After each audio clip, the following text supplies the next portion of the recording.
Carta de uma professora que recebi, professora Suzana Borrer. E veja que nós não combinamos que o senhor tinha que estar aqui na presidência.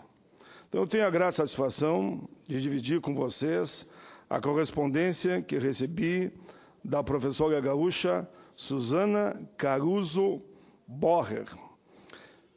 Fiquei, de fato, senadores e senadoras, tocado, impressionado, e não tem como dizer até emocionado, com as palavras dela. E pedi a sua autorização para ler a carta aqui na tribuna que trata dessa questão ligado a uma professora, enfim, à educação.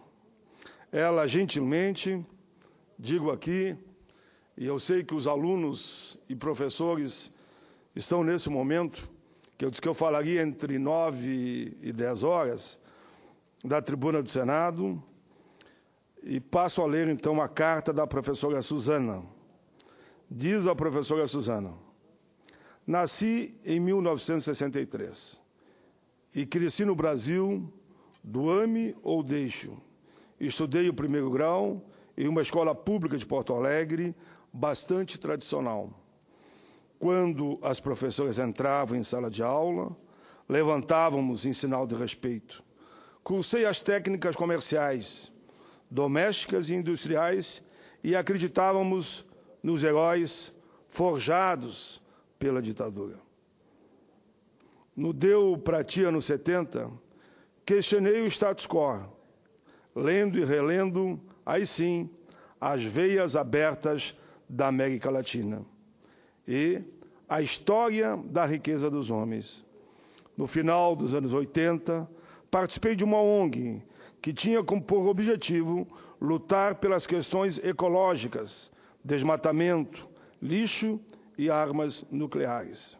Uma vez por semana, escrevíamos carta aos políticos ao som das canções de Mercedes Sosa, A Pérola Negra, Chico Buarque, Milton Nascimento, Elis Regina, e ela diz: tempos bons aqueles. Tornei-me educadora. Em 1994, quando completei a faculdade de pedagogia, no mesmo ano passei em primeiro lugar no concurso público para lecionar filosofia da educação. Vejam, ela diz aqui, nunca fui chamada. Em 1996, entrei para um contrato emergencial e na inscrição me perguntaram que disciplina eu gostaria de lecionar. Por ainda sangrar, com as veias abertas, optei por História. Para me sentir apropriada e por respeito aos meus alunos e alunas, entrei no curso de História. Mas no final de 2 anos, quando faltavam apenas 10 disciplinas para completá-lo, precisei suprir a falta de língua portuguesa para o ensino médio. Seguindo a lógica, fui cursar letras na FAPA, amei literatura. Pena que naquela época a professora contratada tinha que cumprir 40 horas de sala de aula. E eu só conseguia concluir uma disciplina por semestre. Em 2005, o Estado subsidiou cursos de especialização para professores e eu decidi trancar a faculdade e me especializar, pegando aquela oportunidade, em psicopedagogia institucional. Como há anos não realizava um concurso para especialista em educação, em 2011 encarei um novo contrato temporário e hoje eu sirvo 60 horas para o Estado. Em 20 horas, leciono, pelo meu conhecimento, filosofia e seminário integrado, e depois, mais 40 horas, atuo na orientação educacional. Já passei em outros 2 concursos, mas, como sempre, não fui chamada.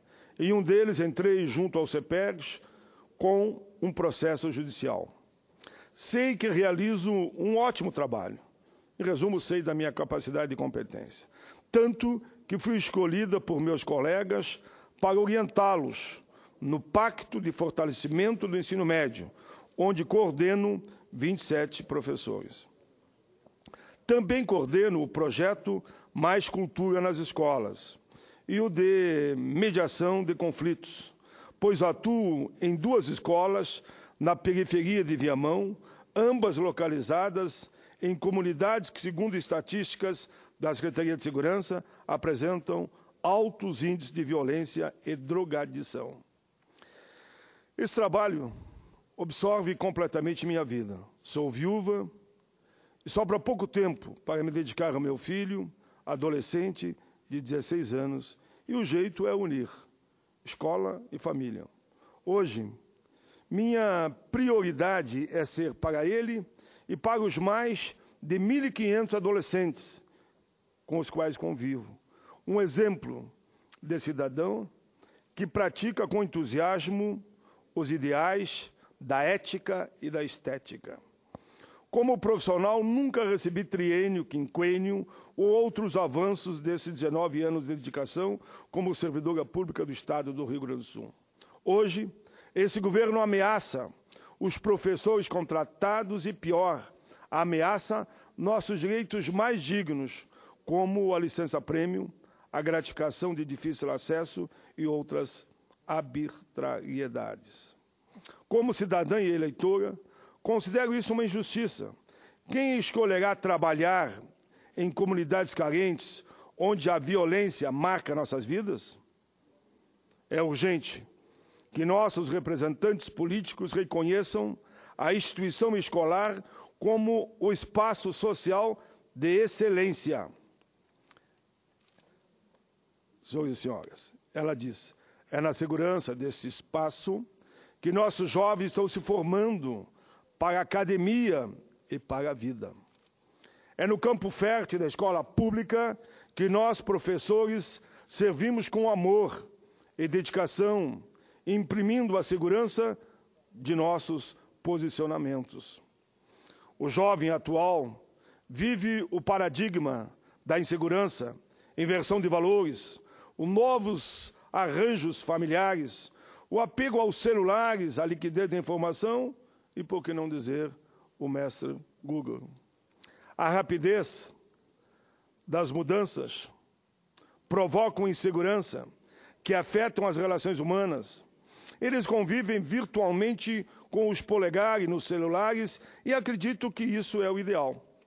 Essa geração trocou o sonho e a utopia pela realidade virtual. Por estar em constante atualização, a escola pública é uma das únicas instituições que poderá sobreviver à liquidez pós-moderna. Aqui, os ideais de solidariedade e respeito às diferenças são vivenciados na realidade do contato com o outro. A alteridade, a aprendizagem aqui que se dá é, de fato, a aprendizagem nesse espaço. Com esses pacotes do governo do Rio Grande do Sul, pretende trazer a insegurança para dentro das escolas e nós, professores e professoras, não aceitamos isso. Precisamos ter nossos direitos respeitados. Pense nisso, diz a professora Susana Caruso Borrer. Mas, senhores e senhoras, eu tenho certeza que esse relato encontra eco em muitos lugares do nosso país. Tenho certeza de que um número imenso de educadores se identificaram com essa fala da professora Susana. Até porque grande parte dos estados não paga sequer o que seria o salário mínimo ou o piso salarial mínimo dos professores, inclusive o meu, quer seja nos governos anteriores, quer seja no governo atual. Eu me pergunto, quando que isso irá mudar? Essa é a pergunta que eles fazem. Quantos anos nós vamos levar até reconhecer o papel desses profissionais que participam diretamente da vida da nossa gente e poderiam fazer muito mais se fossem valorizados, mas fazem tudo aquilo que é limite dentro dos poucos recursos que possuem para formar o nosso povo. Nós fazemos homenagens quase toda semana. No dia do professor, mais ainda, Nós agradecemos sua dedicação, sua entrega, um trabalho nobre, mas o reconhecimento que cresce é o que eles exigem. Eles querem que tenham estrutura, salário decente, segurança, enfim, condições para fazer o seu trabalho ainda mais qualificado na formação de nossa gente. Eu disse à professora Suzana que concordo plenamente com a carta dela, por isso li aqui na tribuna. Disse que sempre fui e serei contrário à retirada do direito dos trabalhadores. Retirar direito dos trabalhadores do campo ou da cidade, da área pública ou da área privada, sempre terá aqui, nesse senador, e tenho certeza, e tantos outros, presença aqui do senador Cristóvão, alguém que vai estar na trincheira da defesa dos interesses dos professores e de todos os trabalhadores. É uma afronta tirar direito dos trabalhadores. Será que eles já não são afrontados demais? Nem o piso pagam, nem o piso recebem. Há muito tempo eu venho falando sobre a situação da categoria, sobre fazer cumprir o piso salarial, sobre a violência que os professores vêm sofrendo, sobre as condições precárias de trabalho nas escolas. Apresentamos aqui diversos projetos, não só eu, inúmeros senadores que vão na linha de buscar até proteger o professor dentro das escolas na periferia, ou mesmo em escolas chamadas da elite. Nós temos trabalhado muito nesse sentido, tanto na estrutura melhor das escolas, como nas bibliotecas e por aí vai. Eu sei que isso não resolve, é muito pouco, muito pouco. Fico indignado com o pouco caso dos governantes em relação à educação. Quero dizer à professora Suzana, que está me ouvindo, eu sei, nesse momento, em companhia de outros professores e alunos, que eu admiro muito a luta dela e de todos os professores e professoras. Que eu admiro e honro sua dedicação. Admiro e honro a sua caminhada. Professores, obrigado pelo trabalho de vocês. Esperamos que os governos mudem e a educação melhore em todo sentido, não só pensando nos alunos, naqueles que vão dirigir o país no amanhã, mas também a vida dos professores. Aos governadores eu peço, façam aquilo que é certo, paguem pelo menos o piso salarial, valorizem os professores. E ao nosso governo do Rio Grande do Sul, também façam um apelo muito grande para que não retire os direitos da categoria. Quanto ao piso, eu não escondo.